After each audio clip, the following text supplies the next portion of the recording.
मैं कुछ करता नहीं हूं और मेरे कार्य कौन करता है ये किसी को पता नहीं।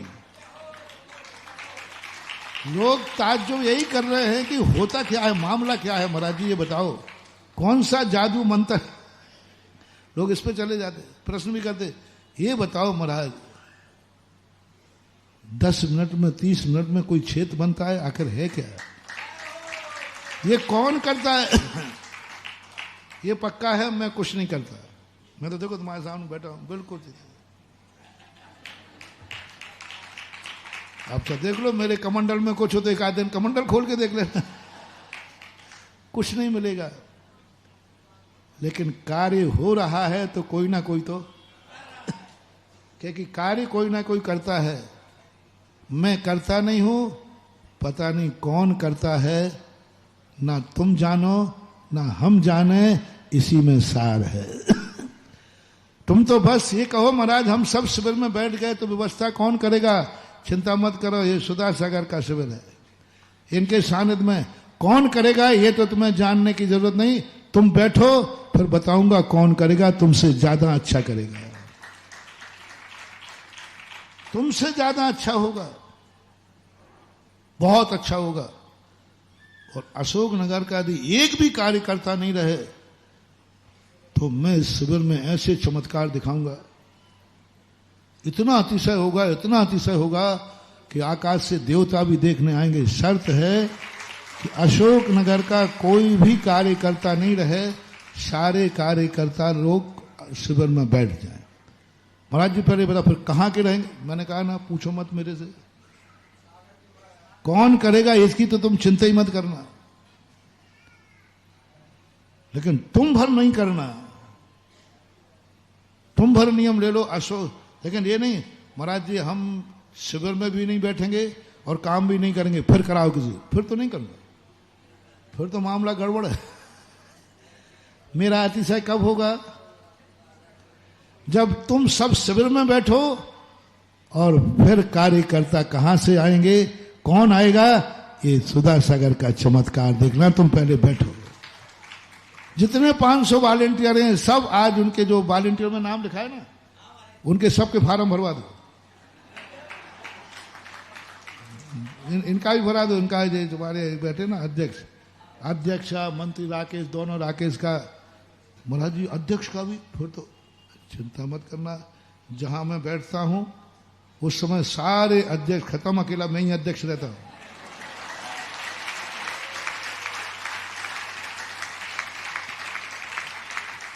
ना काहे चिंता कर रहे हो, सब हो जाएगा, तुम बैठो तो सही, कोई नहीं रहेगा सब। ये है जब गंगा अपने घर आए तो पहले स्वयं चरणामृत, स्वयं गंगामृत, स्वयं अपने जीवन को धन्य करना चाहिए। बाहर वाले तो आएंगे ही, बाहर वालों की तुम्हारी तैयारी पूरी है, और ये तैयारी यदि तुमने कर ली तो बहुत बड़ी चीज महानुभाव। ये सोच तुम्हारा आ गया, मंदिर बना है पहले मैं अपना उपयोग करूंगा। दूसरों के लिए मंदिर बनाते हो, कमेटियां दूसरों के लिए मंदिर बनाती है। अरे पहले तो ये कहो कि मैंने बनाया है इस मंदिर में, जिंदगी भर पूजा में मैं अभिषेक करूंगा, मैं पूजा करूंगा, मैं धर्म ध्यान करूंगा, तो ये मंदिर फल जाएंगे। हम दूसरों के लिए सब कार्य कर रहे हैं, स्वयं के लिए भी कुछ किया करो, स्वयं के लिए भी करना। इस चतुर्मास में तुम व्यवस्थाओं में निकल जाओगे। कोई भोजन व्यवस्था में लगा है, कोई किसी व्यवस्था में लगा है, सब व्यवस्थाओं में लगे हैं। तुमने लाभ क्या मिल रहा है, तुम्हें खुद को लाभ क्या मिल रहा है। सबसे पहले लाभ लेना सीखो और कह सको चतुर्मास हुआ था, शिविर लगा था, और मैं 2025 शिविर के अशोक नगर में, मैं अशोक नगर का वासी होकर उसमें भर्ती हुआ था, और मैंने अपनी भूमि पर धर्म किया है, मैंने अपनी भूमि पर शिविर में गया हूं। दूसरों की भूमियों पर तो शिविर जाना, बताओ भैया, दूसरे के खेत में बीज बोना और अपने खेत में बीज बोने में अंतर है कि नहीं। स्वाभिमान किस में आता है। हमारे नगर में खेत में बीज बो रहे थे शिविर के, मैंने अपने खुद के नगर में शिवरार्थी बना हूं, ये सबसे बड़ा बाहर जाकर के तुम कितने अपने नगर का शिवरार्थी बना हो, और पड़ोसी वाला पूछे भाई तुम कहां से पधारे, तो मैं अशोक नगर से आया हूं। तो ये सबसे पहले होना चाहिए बाहर की व्यवस्थाओं के संबंध में। देखो बहुत अनुशासन तो होता ही है, इस शिविर में एड़ा खेरा माल टिकता ही नहीं है। एक ने कहा महाराज जी बाल कटाना जरूरी है क्या? आप बाल क्यों कटवा? मैं बाल नहीं कटवाता हूं क्योंकि 10 दिन के लिए तुम्हें साबुन की जरूरत नहीं पड़े, कंघी की जरूरत नहीं पड़े। जो पर्व के दिनों में दर्पण नहीं देखता है वो कामदेव जैसा सुंदर बनता है।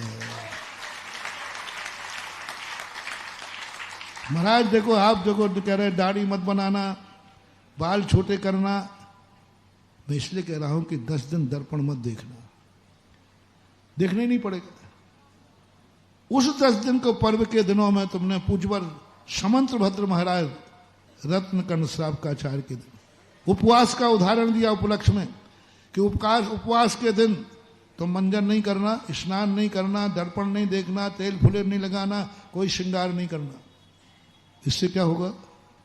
इससे तुम्हारा पर्व के दिन समर्पण हुआ, तुम्हें ऐसा सुंदर शरीर मिलेगा, ऐसी सुंदर जिंदगी मिलेगी कि तुमने पर्व के दिन पाप नहीं किए हैं ना, तो तुम्हें ऐसी भोग संपदा मिलेगी जो अनैतिक नहीं नैतिक होगी। नैतिक होगी। पर्व के दिनों में तुमने किया, पर्व के दिनों में तुमने चेहरा दर्पण में नहीं देखा, एक ऐसा सुंदर चेहरा मिलेगा कि सारा जगत तुम्हारे चेहरे को देखेगा।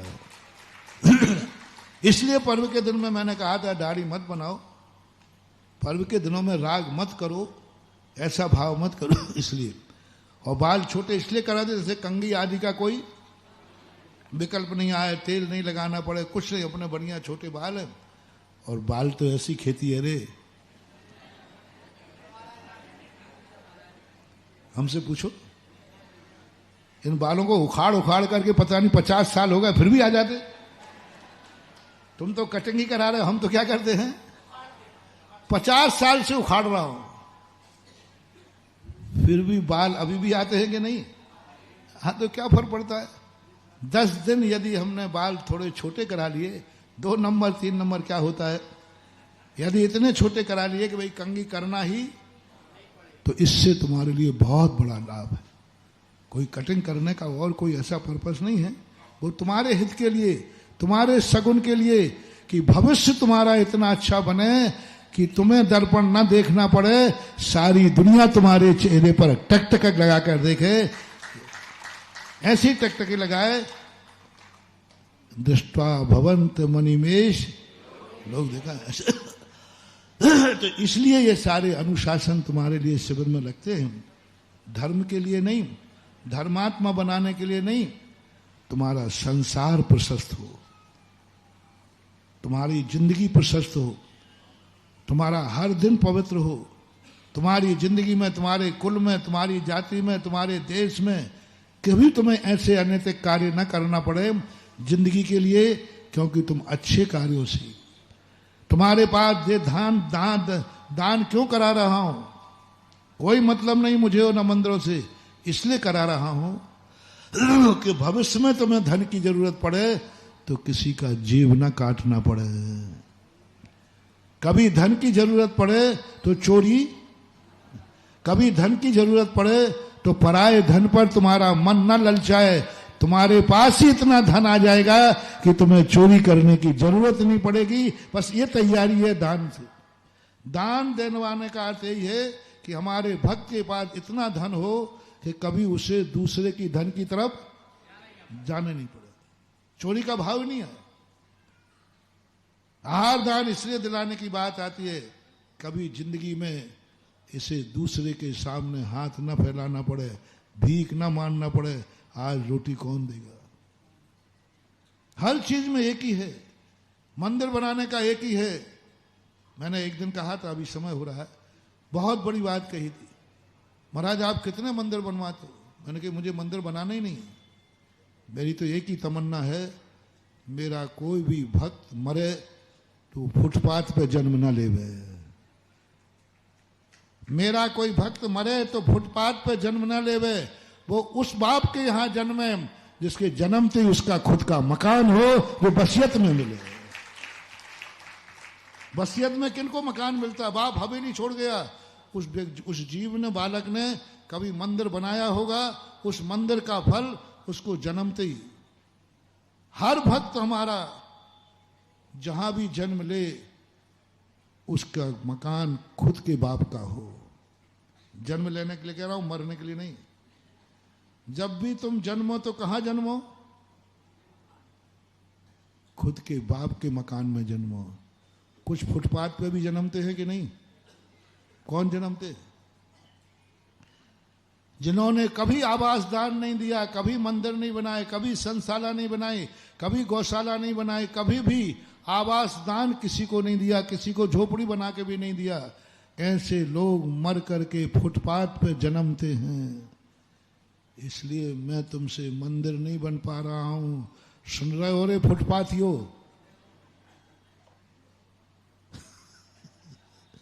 हम महाराज जी आप सब भूल के ऐसा थप्पड़ मार देते हो, मैं करूं क्या? मैं मंदिर नहीं बन पा रहा हूं तो मैं फुटपाथिया बनाने से बचा रहा हूं कि तू फुटपाथिया ना बन जाए। ये रहस्य है। इसी प्रकार 10 दिन के जो संस्कार की स्थितियां बनती हैं, इस पर विचार करना है और सबको सोचना है। बाहर वाले तो सोच ही रहे हैं, उनकी तो तैयारी पूरी है, लेकिन अभी 2 दिन बचे हैं बाहर वालों की तैयारी के लिए नहीं। अभी तक तो तुमने बाहर वालों की तैयारी की है, बहुत अच्छी तैयारी की है। अब ये 2 दिन में अशोकनगर वालों स्वयं में शिविर में भर्ती होने की तैयारी करना है। ये 2 दिन, आज क्या है? कल ही का दिन तो है, चल कल ही का दिन है। बस ये 24 घंटों में ये तैयारी करना। मैंने बाहर वालों की पूरी तैयारी कर दी, सब व्यवस्था कर दी, सब ठीक हो गया। अब ये 2 दिन में मैं खुद की भर्ती होने की तैयारी कर रहा हूं। 10 दिन का सब हिसाब किताब, दाना पानी सब घर में रखना शुरू करो और घर में पूछो, बोलो 10 दिन में क्या क्या चाहिए, सब आज ही लेके रख दो कि भाई 10 दिन में शिविर में जा रहा हूं, जिससे घर में कोई कमी न रहे।